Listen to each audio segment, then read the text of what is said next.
They were chained as enemies, doomed to die on a collapsing world. But in the fire of survival, a human pilot and an alien princess forge a bond that could shatter empires and reshape the stars. Chained together as punishment abandoned on a hostile planet, the gleaming silver chains clinked between them, a mere 30 centimeters of advanced alloy connecting their wrists that might as well have been 30 light years. Kale Davarin tugged against the restraint. His jaw clenched so tightly he could feel his teeth grinding. The metallic links simply absorbed the force, glowing faintly blue before settling back to their original state. Try that again, and I'll have the guards set the pain quantum arrays to maximum. Nyara hissed, her amber eyes flashing with barely contained fury. This is humiliating enough without you behaving like a trapped animal. Kale Davarin turned to face the alien princess properly for the first time since they'd been bound together. Her beauty hit him like a physical force, porcelain skin, contrasting with cascading raven hair, delicately pointed ears adorned with silver jewelry that matched the chains binding them, and those eyes' luminous gold irises that seemed to glow with their own internal light. The ornate armor she wore accentuated her figure while marking her royal status even in disgrace. "Forgive me, Your Highness," he replied, coding each word with sarcasm. "I forgot how inconvenient my imprisonment must be for you." The loading bay of the Imperial transport shuddered as the ship entered atmosphere. Through the viewport, Kale Davarin could see the mottled surface of WarpVox 7 coming into focus. A planet infamous throughout the galaxy for its volatile core, toxic atmosphere, and the mineral wealth that made it worth the risk of establishing mining colonies there. "This is an imprisonment. It's execution with extra steps," Nyara said, her voice dropping to a whisper. She glanced toward the armored guards posted at the bay doors. "My father thinks he's teaching me a lesson. He doesn't understand what he's done." Kale Davarin raised an eyebrow.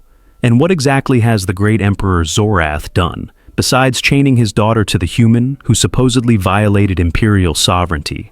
"He signed both our death warrants." Her eyes met his directly. "WarpVox 7 has been exhibiting unprecedented core instability for stellar spans. The mining operation is being scaled back, not expanded. We're being sent to a dying planet." The ship jolted violently as it hit turbulence, sending both of them stumbling. Kale Davarin instinctively reached out to steady himself, his free hand grabbing Nyara's shoulder. The contact sent an unexpected current through him. Not pain from the chains, but something more primal. He withdrew his hand as if burned. In Kale Davarin, the voice belonged to the mission commander, a tall, gaunt alien with the distinctive scale patterns of the Imperial Elite Guard. "You understand the terms of your sentence. 1 standard galactic year, chained to Princess Nyara, labor in the WarpVox 7 mining colony, no communication off-world, no attempts to remove the binding chains." Kyle Davarin recited the terms flatly. "In exchange for my cooperation, the charges against my crew are dropped and they go free." The commander's lipless mouth twisted into what might have been a smile indeed, and Her Imperial Highness understands that this arrangement is the consequence of her treasonous advocacy for human integration into Imperial territories. Nyara lifted her chin. "I understand that my father fears change. Commander Draxion Valar, as do you." "The commander?" Draxion Valar moved closer. "Your father fears nothing, Princess. He merely recognizes the natural order. Humans are a young, volatile species much like this planet." His cold eyes shifted to Kale Davarin. "Perhaps you'll both learn something during your stay." The ship gave one final shudder as it touched down.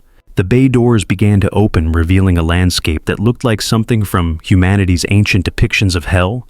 A sky the color of bruised flesh, jagged rock formations jutting up like broken bones, and in the distance the artificial lights of the mining colony. The only sign of civilization on this hostile world. "You'll be processed at the Colony Administrative Center, Draxion," Valar explained, gesturing toward the exit ramp. "From there, you'll be assigned quarters and work detail. The binding chains cannot be removed by any technology on this planet, so I suggest you learn to cooperate quickly." Kale Davarin felt the weight of the guard's weapon pressing into his back, urging him forward. With no choice, he began walking down the ramp, acutely aware of Nyara moving beside him, their steps awkwardly synchronized to avoid pulling at the chain. The air that hit his lungs as they exited the ship was hot and sulfurous, making him cough immediately. Nyara seemed equally affected, her free hand covering her nose and mouth. The atmospheric filters take some adjustment. A new voice called out. A stocky gray-skinned humanoid approached them, wearing the practical coveralls of the mining operation with supervisor insignia. I'm Foreman Drivos. Welcome to Varnox 7. Though I suspect neither of you feel particularly welcome. Kale Davarin studied the foreman, noting the deep scars across his face and the prosthetic right arm signs of someone who had survived the planet's dangers for some time. I was told to expect a disgraced human pilot and an imperial princess. Dravos continued his tone, making it clear how unusual this assignment was. Can't say I've ever had to accommodate a chained pair before, especially not of your unique status. We don't need accommodation, Kale Davarin replied sharply. Just point us to whatever hellhole you've prepared, and the work we're supposed to do. Dravos let out a rough laugh. Eager, aren't you? Don't worry, Captain. There's plenty of work to go around. The question is what to do with Her Highness. Royal hands aren't exactly suited for mining operations. I can work, Nayara interjected, her voice firm, despite the obvious discomfort from the atmosphere. I won't be a burden. The transport ship's engines roared to life behind them, the downblast kicking up dust that swirled around their feet, then watched as their last connection to civilization prepared to abandon them on this desolate rock. Better move along. Dravos advised, nodding toward a covered transport vehicle. Dust storms kick up quickly here, and the first one's usually the hardest to endure. As they climbed into the transport, the chain between them pulled taut when Nayara hesitated.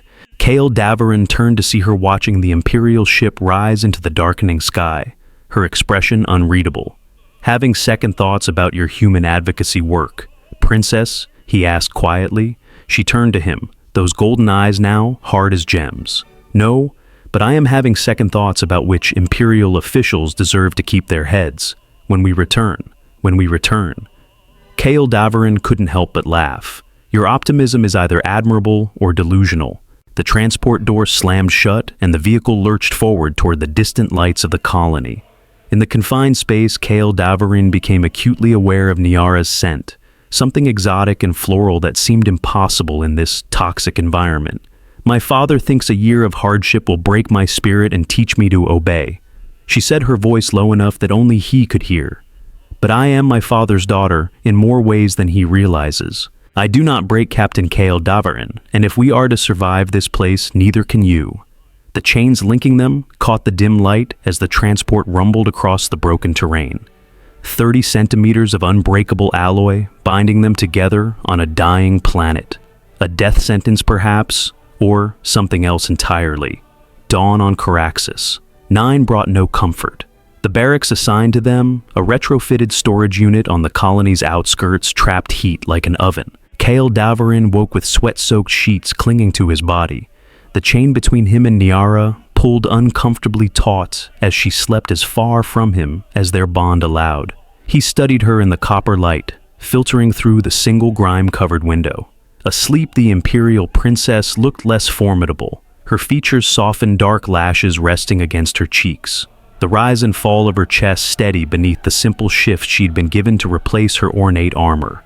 The previous night had been an exercise in uncomfortable negotiation. Everything from using the rudimentary washroom to changing clothes required coordination. They hadn't yet mastered. Every movement became a silent battle of wills. Stop staring, Nayara murmured without opening her eyes. Your gaze has weight, human. Kale Davarin looked away. We report for assignment in 20 minutes unless you'd prefer to arrive unwashed and unfed. Her eyes opened, then molten gold in the dim light. Another delightful cycle begins. The washroom arrangements were no less awkward than the night before. They stood back to back as much as the chain allowed, each using a hand basin with minimal water rations. I've been thinking about what you said, Kale Davarin spoke over his shoulder as he splashed water on his face, about the planet's instability. What of it? If you're right, we need information, real data, not rumors. He turned, finding her watching him with those penetrating eyes. And we need allies. Nayara scoffed, reaching for a threadbare towel. We're surrounded by criminals, exiles, and corporate slaves, who among them would risk helping an imperial princess and a human war criminal. I'm not a war criminal, Kale Davarin corrected sharply, and you'd be surprised what people will do when their survival aligns with yours. Inside, the mining colony stirred to life. A sprawling complex of prefabricated structures, processing facilities, and equipment depots, all tinged red from the ever-present dust. The main thoroughfare buzzed with workers heading to their shifts, a motley collection of species united only by their misfortune to be stationed on this hellscape. Foreman. Corin waited at the assignment center, his expression no more welcoming in daylight. Sleep well, Your Highness? The question dripped with sarcasm. Magnificently, Nyara replied coolly. Your hospitality rivals the Imperial Palace foreman. Corin snorted, save the royal wit. You've been assigned to Processing Unit 7. He thrust a tablet toward Kale Davarin. Standard quota is 50 units per worker. That's 100 between you. Miss it, and you don't eat. Kale Davarin. Scan the assignment details. Mineral separation were sorters. Did you expect command of a starship? Captain Foreman? Corin leaned closer. Consider yourselves lucky. Most newcomers start in the pit mines. At least in processing, you're less likely to die on Cycle 1. They followed a surly guard to Processing Unit 7, a long warehouse-like structure filled with conveyor systems, carrying raw ore extracted from the mines. The noise was deafening the air, thick with metallic dust that caught in the back of Kyle Davarin's throat. Masks a worker shouted, tossing them 2 filtration devices. Put them on, or your lungs will bleed by midday. The worker, a blue-skinned Zalaxian female with 4 arms, studied their chains with obvious curiosity. Interesting punishment. I'm Celebin here 3 cycles. She demonstrated the sorting process, identifying valuable minerals on the conveyor and separating them from worthless rock. What do you know about the planet's core stability? Kyle Davarin asked. When the supervisor moved away, Sella's eyes darted around before answering. Smart question for your first cycle. The deep miners say tremors are increasing. Administration says it's normal. She shrugged. Nothing's normal about Varnock. 7. Working while chained proved nearly impossible at first. Each movement required anticipating the other's actions, resulting in constant jerking of the chain and several painful collisions. This is absurd, Nyara hissed after the 5th time they'd crashed together. We cannot possibly meet quota like this. Then we adapt, Kale Davarin replied through gritted teeth. He studied the conveyor system, the patterns of movement required. Stand opposite me. When I reach right, you reach left. A complementary system. She realized positioning herself across from him. It took an hour of practice of learning each other's rhythms, but gradually they established a workable pattern. Nyara's keen eyesight identified minerals faster than anyone else on the line, while Kale Davarin's quick hands made the separations. By midday, they were working with an efficiency that drew curious glances. Not bad for royalty, Kale Davarin conceded during their brief break period. They sat in the facility's cafeteria, a generous term for the grimy room, serving barely edible protein rations. Nyara picked at her food. I've had combat training since childhood. Hand-eye coordination is fundamental. Combat training? Kale Davarin raised an eyebrow. I thought imperial princesses learned poetry and diplomatic protocols. My father believed all his children should know how to kill, efficiently, she replied. Matter-of-factly, poetry was relegated to evening lessons. A violent shudder ran through the building before Kale Davarin could respond. Dust rained from the ceiling. Workers looked up nervously, but most simply returned to their meals after a moment. As they returned to their workstation, the floor trembled continuously beneath their feet. Through the facility's few windows, Kale Davarin could see the mining operation's heavy machinery in the distance, extracting ore from deep within the planet's crust. They're drilling too deep, Nyara murmured, following his gaze. The empirical guidelines for tectonically unstable planets clearly state, let me guess, Kale Davarin interrupted profit margins, overruled safety protocols. Some things transcend species differences. She agreed. By shift's end, they had exceeded their quota by 15%, an achievement that earned them extra ration credits but also suspicious looks from the supervisors. As they made their way back to their quarters through the colony's main drag, Kale Davarin deliberately took a route past the communications hub. There's no point, Nyara said, noticing his interest. All transmissions are monitored and our punishment explicitly forbids off-world communication. I'm not looking to send messages. Kale Davarin nodded toward a group of technicians exiting the facility. I'm looking for information carriers. One technician in particular caught his eye, a thin human woman with a shock of white hair. and the focused gaze of a scientist rather than a laborer. Dr. Alara Kane, Niara identified her with surprising accuracy, former xenogeologist for the Galactic Science Academy, imprisoned for selling research data to private interests. Kale Davarin gave her a questioning look. "I reviewed all prisoner files during transport," Niara explained, "while you were sulking in the corner." "Planning not sulking," he corrected, "and you're right about Dr. Kane. She might be exactly who we need." Their return route took them along the colony's perimeter, where the protective dome met natural rock formations. Another tremor stronger than those before sent loose stones tumbling from the cliffs. "Move," Kale Davorin shouted, spotting a boulder breaking free directly above them. He yanked their chain-pulling Niara toward him with such force that she collided with his chest as the massive rock crashed where she had stood moments before. For an instant they remained pressed together, hearts racing in unison.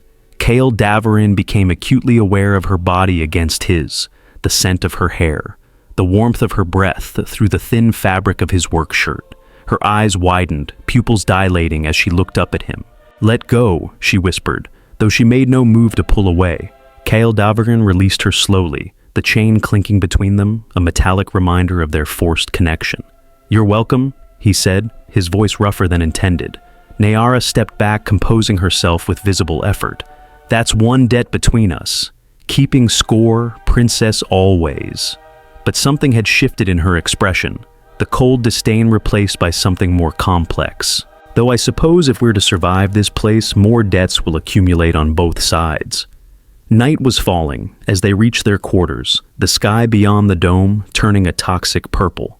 Inside their small room, the cycle's exertions hit them both at once. They moved through their evening routine with less antagonism than the night before, the shared near-death experience having established a fragile truce. As they settled onto their separate sleeping pallets, the chain lying in the narrow space between them, Niara spoke into the darkness. "Why did you violate Imperial space, Captain Kyle Davarin? What was worth risking your career, your freedom, your life?" Kale Davorin stared at the ceiling, debating how much to reveal. "The official charge is incorrect. I didn't violate Imperial space," he finally said. "I was pursuing something within human territory, something I tracked from the outer colonies. The Imperial ships were already there waiting." "What were you pursuing?" "Evidence." He turned to face her, finding her golden eyes gleaming in the dim light of a conspiracy that threatens both our peoples. Niara held his gaze for a long moment. "Then perhaps," she said quietly, "our chains are more purposeful than we realized." The first major tremor hit during the night shift. Kale Davarin and Niara had been working in Processing Unit 7 for 3 lunar arcs, their movements together becoming fluid, almost choreographed. The chain between them no longer felt like a burden, but an extension of themselves. A strange symbiosis neither would admit to appreciating. When the floor buckled beneath them, sending machinery toppling and workers scrambling, their reaction was instantaneous and unified. Kale Davarin pulled Niara away from a collapsing support beam, while she simultaneously yanked him clear of a burst steam pipe. They moved as one entity toward the emergency exit, helping fallen workers along the way. That wasn't normal, seismic activity, Dr. Alara Kane said later as they huddled in the colony's central gathering area. Xenogeologist had become a cautious ally after Kale Davarin had helped repair her damaged equipment. The pattern suggests magma displacement deep within the core. "How long?" Niara asked, her voice steady despite the implications. Alara's eyes darted to the colony administrators across the room. "Less time than they're telling everyone. Lunar arcs, not stellar spans." The tremors continued daily, increasing in frequency and strength. Many officials insisted the situation was under control, but the evacuation drills became more frequent and supply shipments more irregular. "They're preparing to abandon this place," Kale Davarin whispered to Niara as they trudged back to their quarters after a grueling shift. "But I doubt they're planning to take all of us with them." Niara's response was cut short by an ear-splitting screech from beyond the colony's perimeter fence. The toxic twilight had descended, casting the landscape in an eerie purple glow that made the movement in the shadows difficult to discern. "Vorak Reavers," a nearby guard muttered, raising his weapon. "They've been coming closer since the tremors started. Their underground dens must be collapsing." The creatures emerged from the gloom, six-limbed predators with elongated skulls and translucent exoskeletons that pulsed with bioluminescent veins. They moved with terrifying speed, testing the perimeter fence with claws that sparked against the electrified barrier. The fence won't hold, Kyle Davarin realized, noting the power fluctuations that coincided with each tremor. Those junction boxes are failing. As if summoned by his observation, the lights along the fence dimmed and the creatures immediately intensified their assault. The barrier gave way with a shower of sparks and 3 stalkers burst through the gap, heading directly for the nearest humans. "We need weapons," Virelia shouted. But the guards were already retreating toward the central compound, sealing doors behind them. "Over there!" Kale Davorin pointed to a maintenance shed. They sprinted toward it, the chain between them now an advantage as they matched pace perfectly. Inside, Kale Davarin grabbed a plasma cutter, while Virelia found a length of metal pipe. The first stalker reached them as they emerged. Virelia swung the pipe with precision, striking the creature's sensitive eye cluster. It recoiled, giving Kale Davarin the opening to sever one of its limbs with the plasma cutter. The creature shrieked and retreated, but the other 2 circled them more cautious now. The chain limited their movement, forcing them to stand back to back. On my count, Virelia set her breath warm against his ear. 3, 2, 1. They moved together in a deadly dance. Virelia blocked and distracted, while Kyle Davarin struck with the cutter. When one creature flanked them, they pivoted as one unit, the chain between them becoming a weapon itself, as they used its tension to control their movements. Other workers joined the fight, heartened by their stand. Within minutes, the stalkers were driven back beyond the perimeter, and repair crews rushed to seal the breach. "That was impressive," said Foreman, Corin approaching them afterward. His eyes lingered on their chain, with new respect. Most newcomers freeze their first stalker encounter.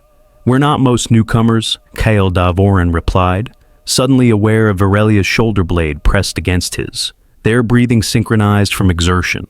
Later in the privacy of their quarters, the adrenaline faded to leave a strange electric tension between them. Virelia winced as she tried to clean a cut on her shoulder. "Let me," Kale Davorin said, quietly taking the antiseptic cloth. His fingers brushed her skin as he gently cleaned the wound. She flinched but didn't pull away. "The way you handled that plasma cutter," she said after a moment, it was unexpected. Disappointed that humans can be skilled fighters. "No."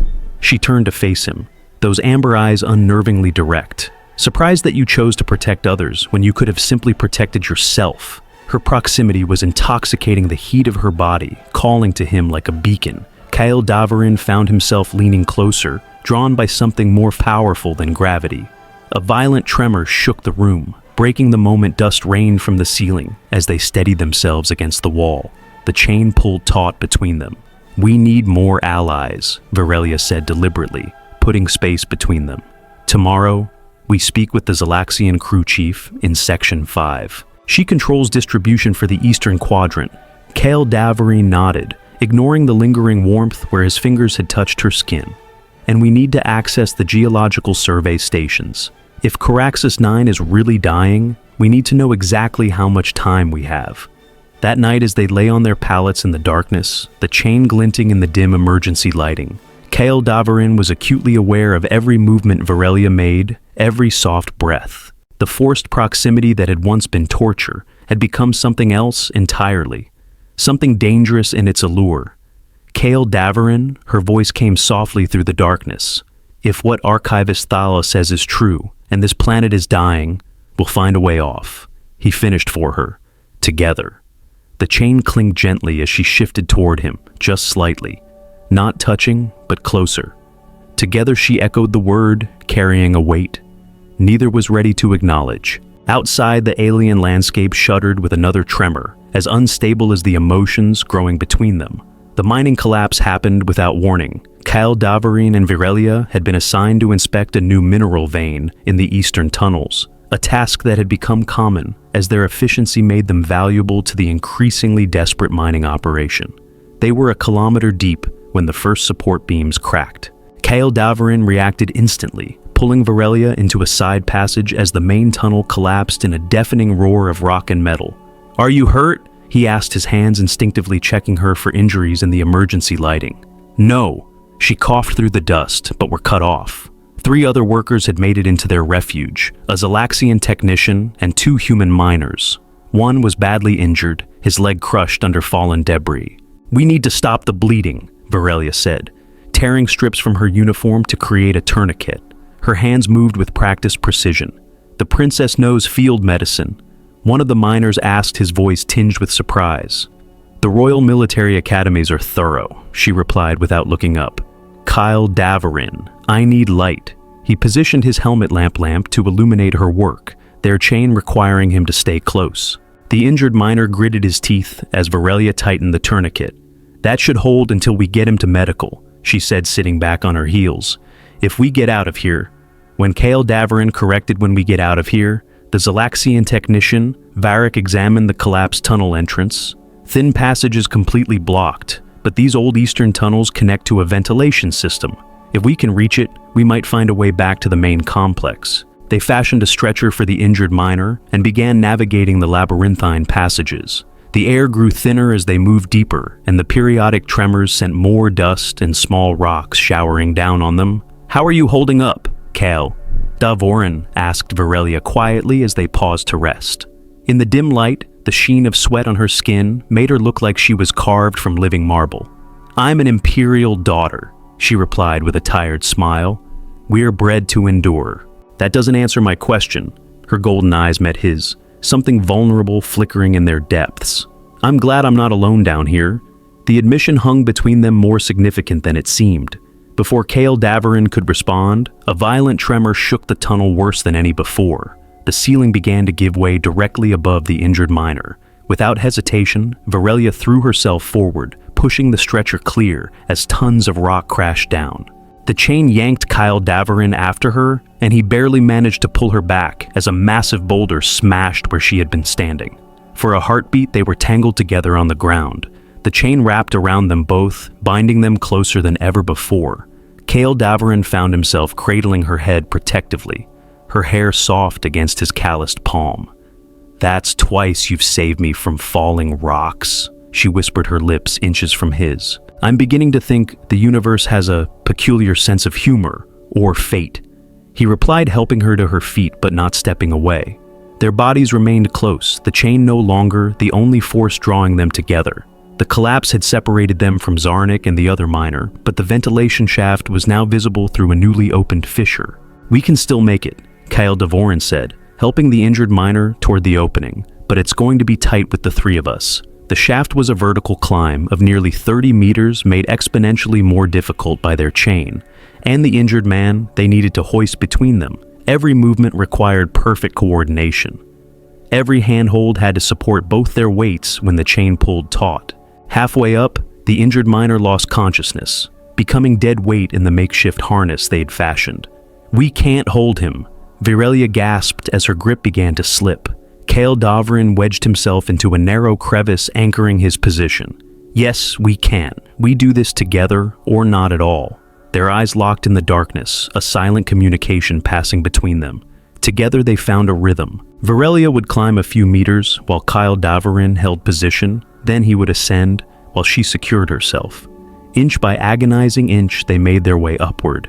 When they finally emerged into a maintenance tunnel near the colony's medical center, they were met by a search team who had given them up for dead impossible foreman. "Foreman," Coron muttered as medics took the injured miner. That section completely collapsed. No one could have survived, let alone climbed out. No one expected the princess and the pilot to survive being chained together. Either Kale Davarin responded too exhausted to hide his pride in what they had accomplished.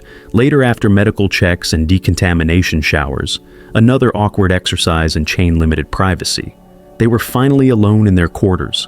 The near-death experience had left them both wired despite their physical exhaustion. "That climb," Varelia said, pacing as far as the chain would allow, "no Imperial guard could have done better." Was that a compliment? Princess Kyle Davarin asked, a smile tugging at his lips. An observation she corrected, but her expression had softened, though perhaps I've made several incorrect observations about humans about you specifically. She moved closer, the chain pooling on the floor between them. "You risked your life for that miner for me." "Why?" "Because it was right," Kale Davarin said. Simply, and because he trailed off, suddenly aware of how close they were standing of the electricity that seemed to arc between them. Because she prompted her voice barely above a whisper. Instead of answering, Davarin closed the distance between them. Their lips met with the force of inevitability, the culmination of lunar arcs of tension, of forced proximity, of grudging respect that had transformed into something neither had anticipated. Virelia hesitated for only a moment before responding with equal fervor, her hands finding his shoulders, his chest, as if confirming he was real. The chain clinked softly as they moved together, no longer an impediment, but a physical manifestation of what had been growing between them. "This is madness," she whispered against his mouth. Completely he agreed, trailing kisses along her jaw. "But it's our madness." They came together like colliding stars, all the fear and adrenaline and unexpected connection channeled into a passion neither had anticipated. The chain that bound them became part of their dance, a silver thread in the tapestry they were weaving together. Afterward, as they lay tangled in each other's arms, the reality of their situation reasserted itself in the form of an urgent message blinking on the room's communication panel. "Should we?" Virelia asked, her head resting on Davarin's chest. "If it's important enough to bypass the normal channels, we should know what it is." He replied, reluctantly sitting up. The message was encrypted but addressed to the colony's commander, a transmission that had been intercepted and redirected by archivist Thale, who had been monitoring official communications as Davarin had asked. As they decrypted it, the blood drained from Virelia's face. "This is from the Dominion High Conclave," she whispered from Commander Vextaran to my father. The message was brief but devastating. Varnock 7 instability, progressing as anticipated, total collapse estimated within 40 standard cycles. Permanent solution to both problems will be achieved with minimal political consequences. Recommend announcement of tragic mining accident once the event has concluded. Permanent solution. Davarin repeated the words like ash in his mouth. They never intended for us to leave this planet. Virelia's golden eyes were wide with shock. My father, he knew he sent me here to die. Davarin pulled her close, the chain cool against their skin. Or someone has convinced him it's necessary. Either way, we've just had our sentence change from 1 year to 40 cycles. She straightened Imperial resolve, hardening her features. Then we have 40 cycles to ensure those who plan this suffer the consequences, not us. Davarin smiled grimly. Now that sounds like a mission I can get behind. Inside their window in the toxic night of Varnock 7, the ground trembled ominously, counting down the time they had left. Who benefits from both our deaths? Davarin paced their quarters, the chain necessitating that Virelia move in concert with him. 3 cycles had passed since they had intercepted the damning transmission cycles, spent carefully gathering information, while maintaining the appearance of resigned prisoners. My father's advisor, Lord Creven, has always opposed human integration, Virelia said, marking the name on the crude map of imperial politics they'd sketched on the back of work orders. He was vehemently against my diplomatic missions to human colonies, and my capture conveniently provided an excuse to punish you. Davarin stopped pacing, turning to face her, but arranging the destruction of an entire mining colony seems extreme, even for imperial politics. Imperial politics has a bloody history, Virelia replied grimly. But you're right. There must be more at stake. Their investigation had to be conducted in stolen moments between work shifts during meal breaks in the dead of night when the colony's surveillance was at its minimum. They'd assembled a small network of allies, Archivist Thale, with her access to communication systems, Varric the Zelaxian technician, who had contacts in the colony's transport division, and surprisingly, Foreman Corin, who had developed a grudging respect for the chain pair after their rescue of the injured miner. The mining operation is a front, Archivist Thale told them during a clandestine meeting in the processing facility's blind spot. The primary objective is extraction of Crithium core, a rare element found only in planets with specific core compositions. Crithium core? Virelia's eyes widened. That's a key component in the new Imperial phase drives. And human stealth technology. Davarin added, the pieces suddenly clicking into place. Whoever controls the supply controls interstellar military advancement. Virelia finished. The mining rights to Varnock 7 were negotiated under unusual secrecy 3 years ago. If someone has been siphoning Crithium core, Archivist Thale nodded grimly. The operation reports only 60% of actual yield to official channels, the rest disappears.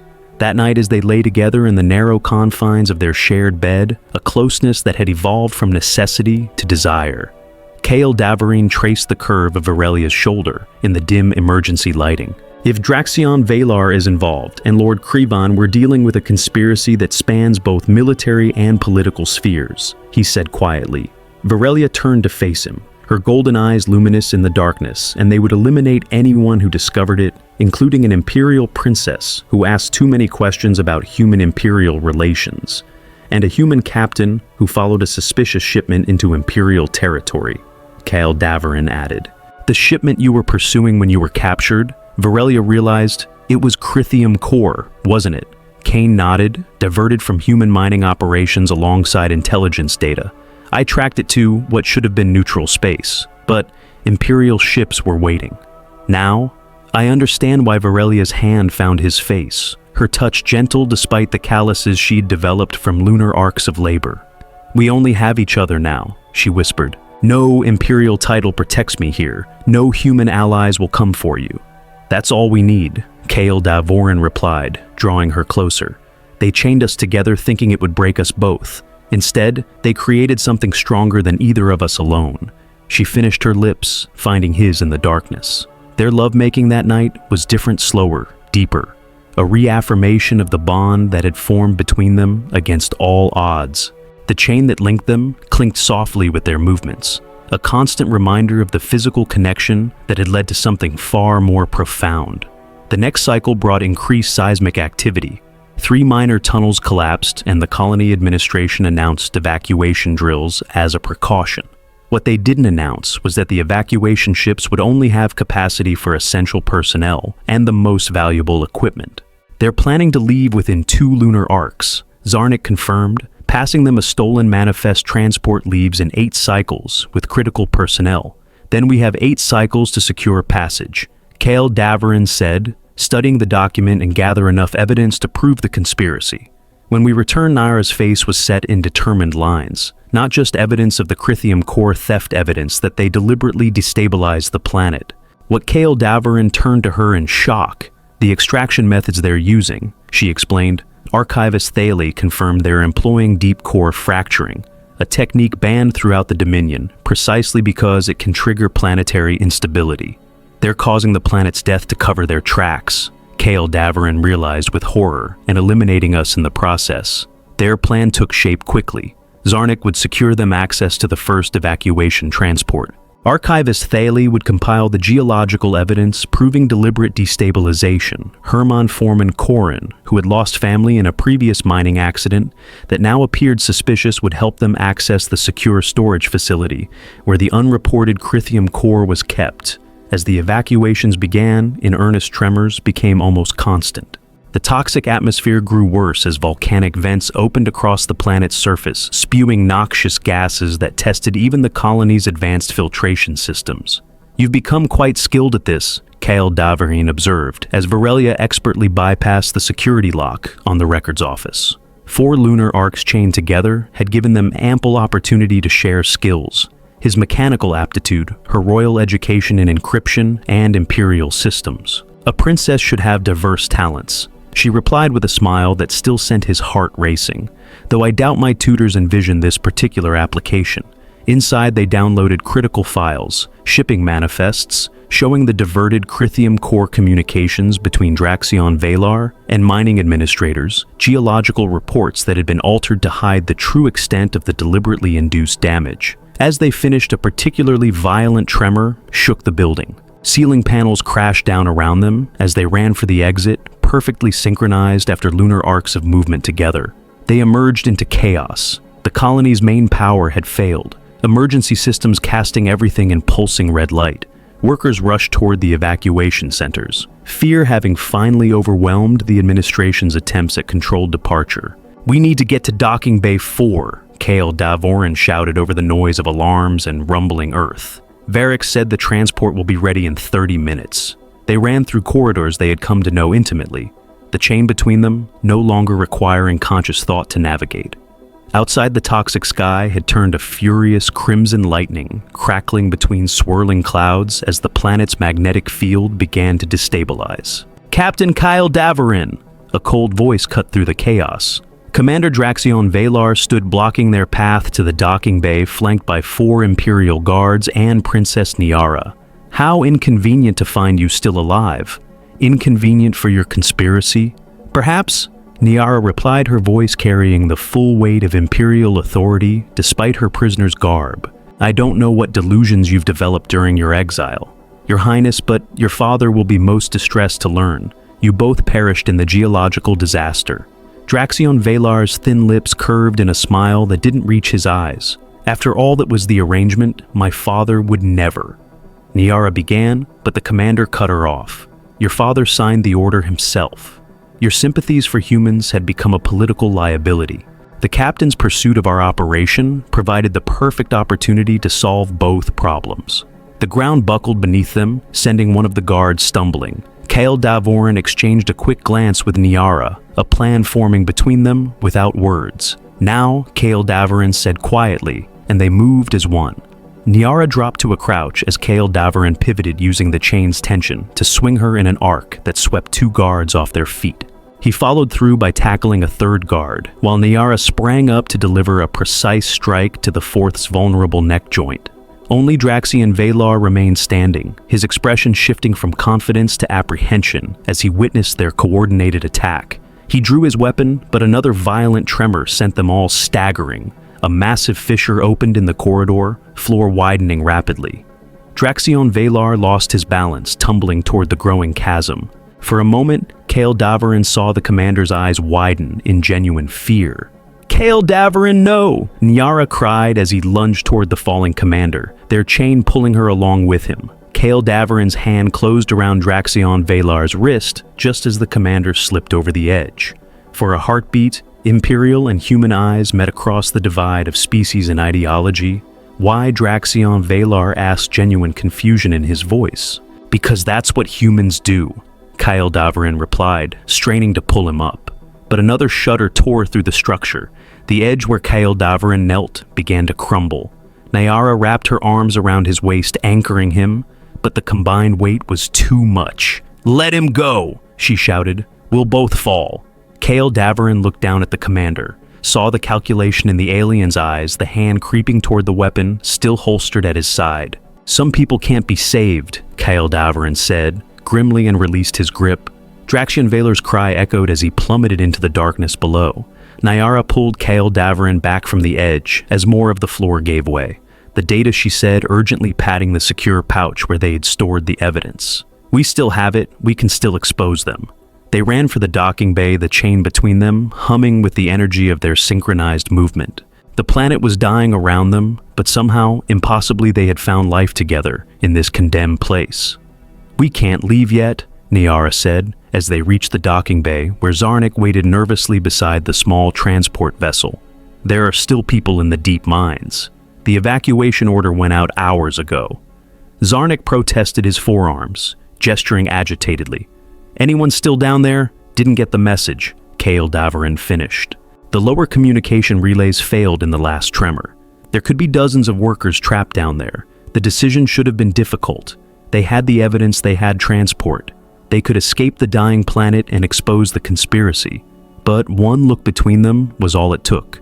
How long can you hold the ship? Kael Davorin asked Zarnik.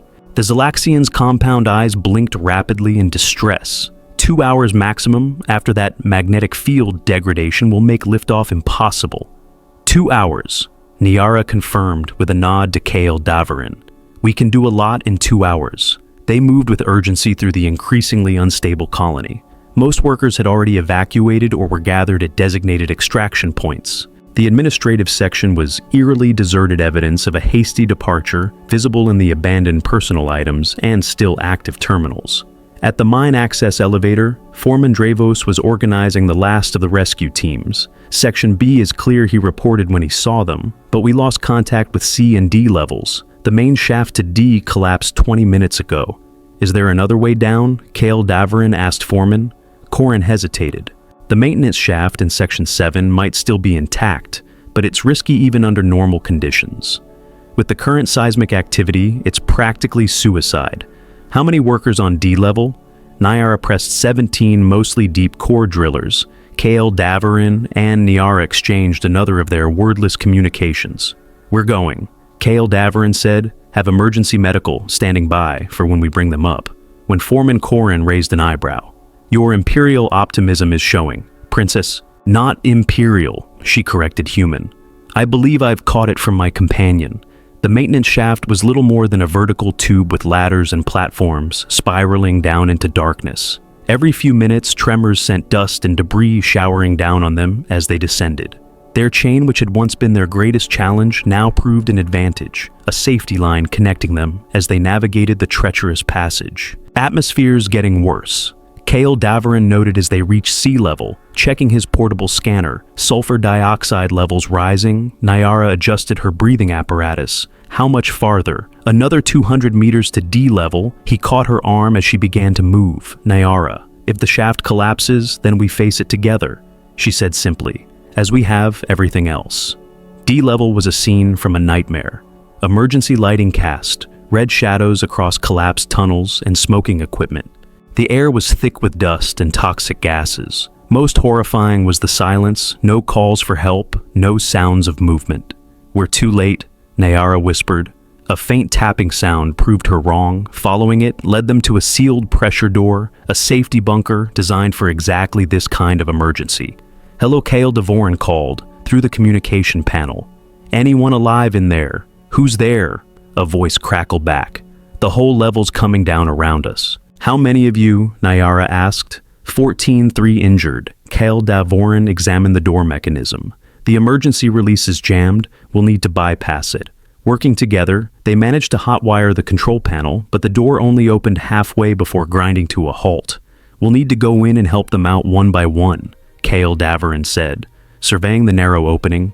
"The chain's going to make this interesting."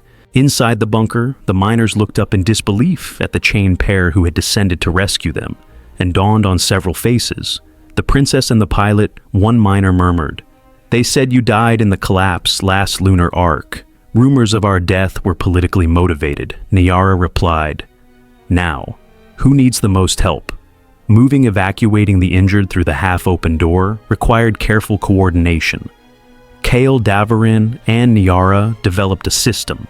She would help position each person from inside while he guided them through from the outside.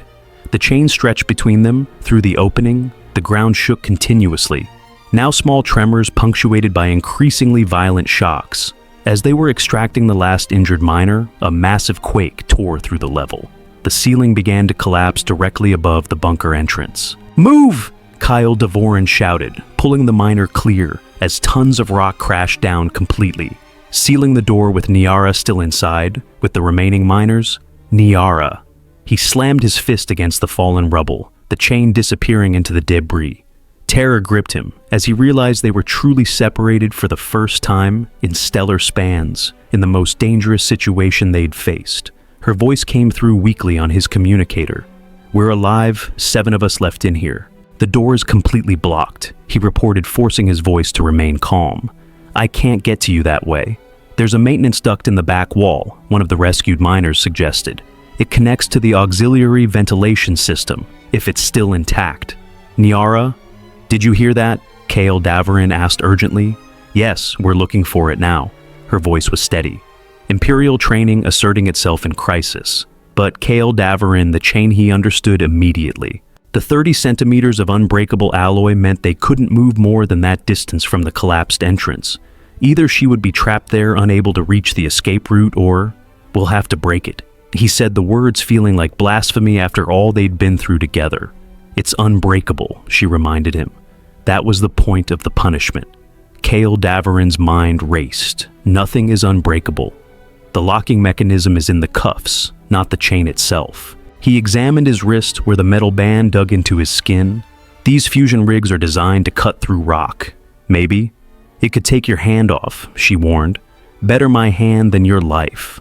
One of the miners had a compact laser cutter used for precision work. Kale Davarin positioned it carefully on the chain link closest to his cuff. Everyone stand back, he ordered. If this goes wrong, the laser flared blindingly bright against the specialized alloy. Sparks flew as Kale Davarin carefully adjusted the beam. Sweat poured down his face from concentration and the rising heat. "It's not working," one of the miners said after several tense minutes. "Then we try something else," Kale Davarin replied through gritted teeth. He remembered something from the processing facility, how certain mineral compounds reacted with the imperial alloys causing molecular degradation. It was why workers wore special gloves when handling both materials. "I need xanthium concentrate," he said suddenly. "It's used in the separation process upstairs." Incredibly, one of the miners had a small vial in his toolkit. "We use it for calibrating the deep core quantum arrays," he explained. Kale Davarin carefully applied the caustic liquid to the chain link, then activated the laser again. This time, the metal began to glow, then bubble. "It's working," he called to Naira. "Have you found the duct?" "Yes." Her voice came back tinged with both relief and something else, a hesitation he'd never heard from her before. "Kale Davarin, if we separate." "We're not separating," he said firmly. "We're choosing to stay together. Now get ready to move fast. This level won't hold much longer." With a final surge from the laser, the chain link gave way. For the first time in stellar spans, Kale Davarin was physically untethered from Nayara. The sensation was disorienting, almost dizzying. "Go," he urged into the communicator. "Get to the duct. I'll meet you at the central shaft." Navigating the collapsing mine level was a nightmare of fallen beams, electrical fires, and toxic gas pockets. Kale Davarin led the rescued miners toward the maintenance shaft, while constantly checking his communicator for updates from Nayara.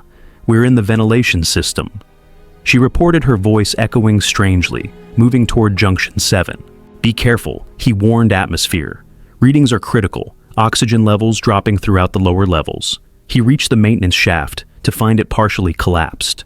A gap of nearly 20 meters yawned before him, a challenge he and Nayara had to overcome if their escape was to be successful. With the evidence secure and the ship slated for departure, the couple now faced a desperate final plan. The shaft's unstable structure meant every step was fraught with peril, and the trembling walls reminded them that Caraxes 9 was ending its slow, agonizing death. They gathered in a shadowed alcove near the shaft, voices low amid the clamor of collapsing tunnels. "We must secure the transport ship before the administration seals all exits." Kale Davarin set his gaze firm. Despite the tremors, Nayara's eyes softened as she reached out her hand, lingering near his. In that fleeting moment, they shared an intimacy that spoke of both hope and the grim reality of their situation. They knew that if they did not act swiftly, this might be the last time they were together. Before proceeding, they consulted with Zarnik, who had arranged clandestine access to Docking Bay 4, the only bay with a ship engineered to breach the colony's heavy security. Yet as plans began to take shape, a trusted voice turned traitor. Foreman Corin, whose gruff exterior had earned them a reluctant alliance in the chaos of rescue, slipped away in secret. Later, a coded message intercepted on Dr. Kane's channel revealed that Foreman Corin had been feeding crucial details about their escape plan to loyalists of the conspirators. The betrayal struck deep, and the shock rippled through the small band of allies gathered in the dark. "Why would you do this?" Nayara demanded, when Foreman Corin was confronted in a narrow corridor by Kale Davarin and herself.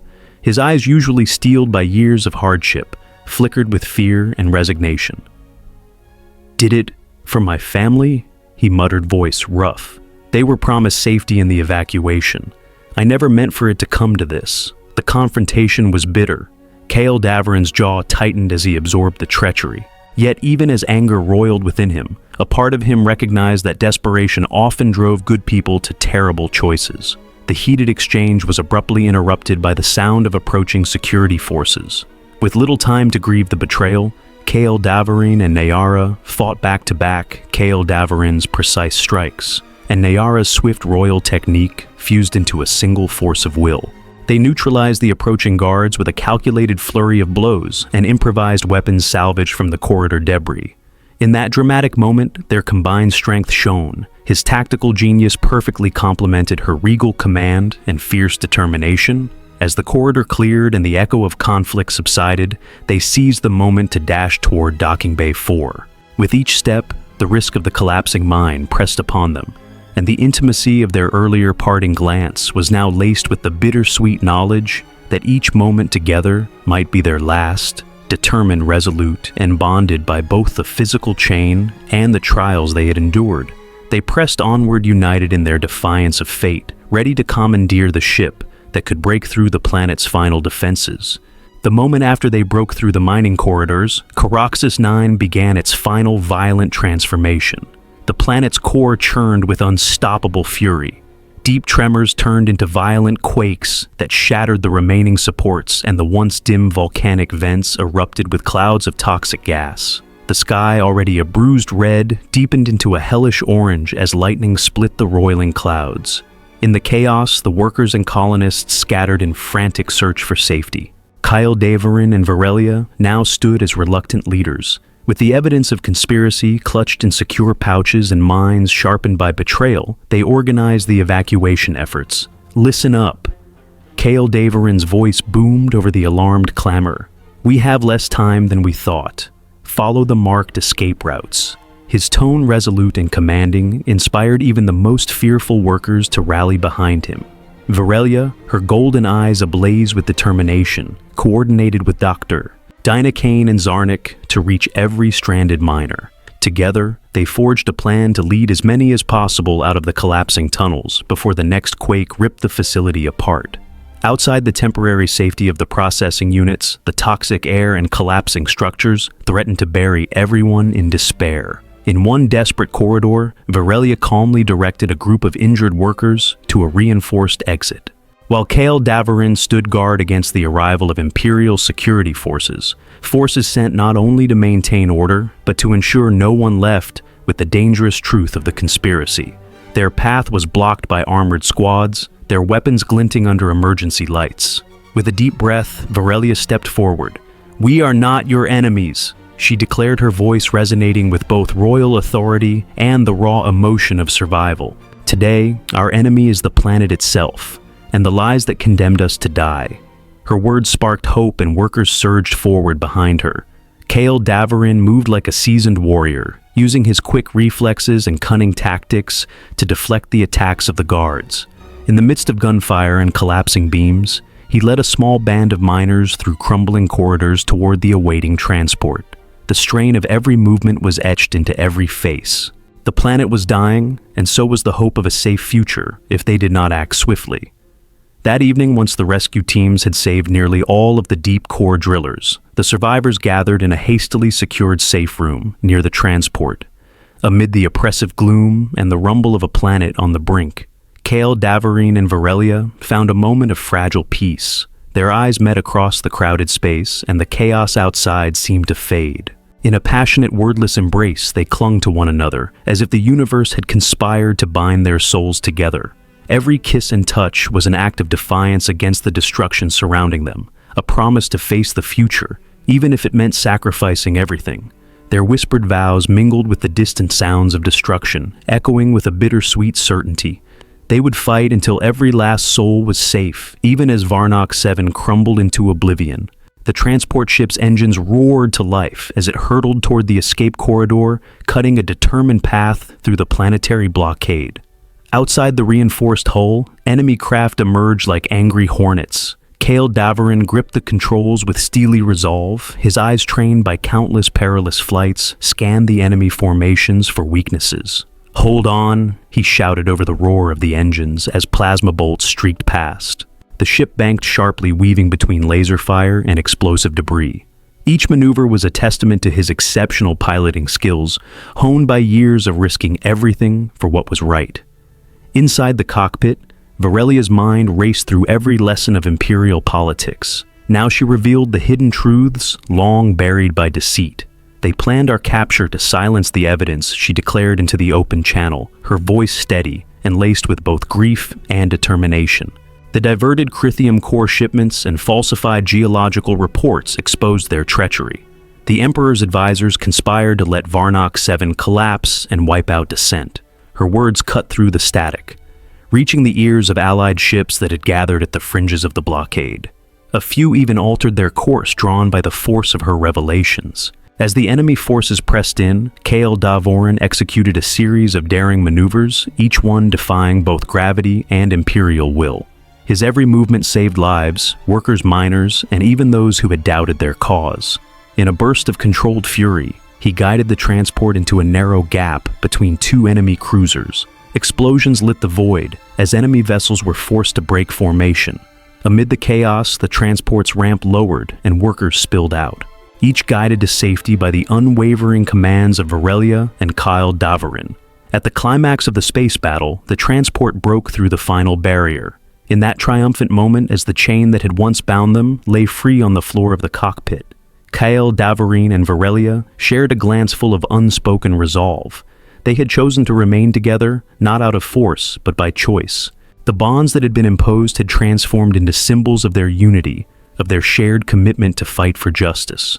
The final stand was not just against an enemy fleet, it was against the oppressive system that had sought to silence them. As the ship cleared the blockade and soared into the star-speckled void, they knew that every sacrifice had led to this final, victorious moment.